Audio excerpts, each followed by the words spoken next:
The Lord be with you. Good day, everyone. Today is January 6, Monday. Let us pray to God that the start of the week will be filled with hope as we are celebrating Jubilee Year 2025. Our Gospel will be coming from St. Matthew chapter 4, verses 12 to 17, 23 to 25. When Jesus heard that John the Baptist was arrested, he withdrew to Galilee and left Nazareth.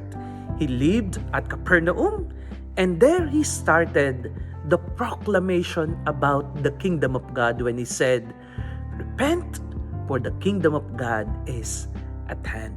My dear sisters and brothers, we have just celebrated the Epiphany of the Lord, the revelation of the baby Jesus to the world through the three Magi. And today, we are beginning the public ministry of Jesus. Although we are still in the season of Christmas until before the baptism of the Lord, but the gospel is reminding us all that Jesus did not remain as a child. He grew under the guidance and protection of Mary and Joseph, and he continued his mission of proclaiming the word of God, calling everyone to repentance so that they may avail the salvation that is being offered by the Lord. The reminder for all of us is this: our mission never stops in our rejoicing. Today we rejoice, and we deserve all of those.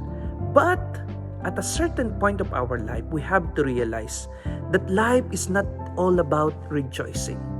We have to move forward in our mission.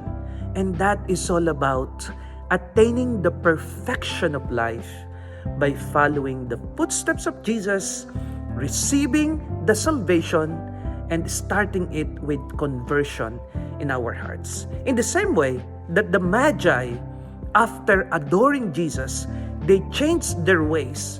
Now that we're about to end Christmas, it's also time for us to change our ways. We have seen the Lord.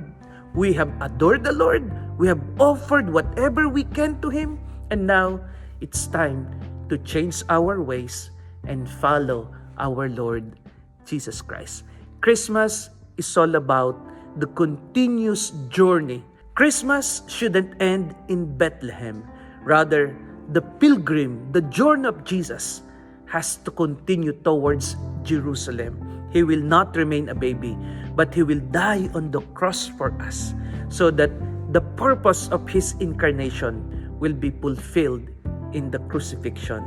Let us journey from Bethlehem to Jerusalem, from the crib to the cross of Jesus, and that will complete the hope in our hearts. God bless.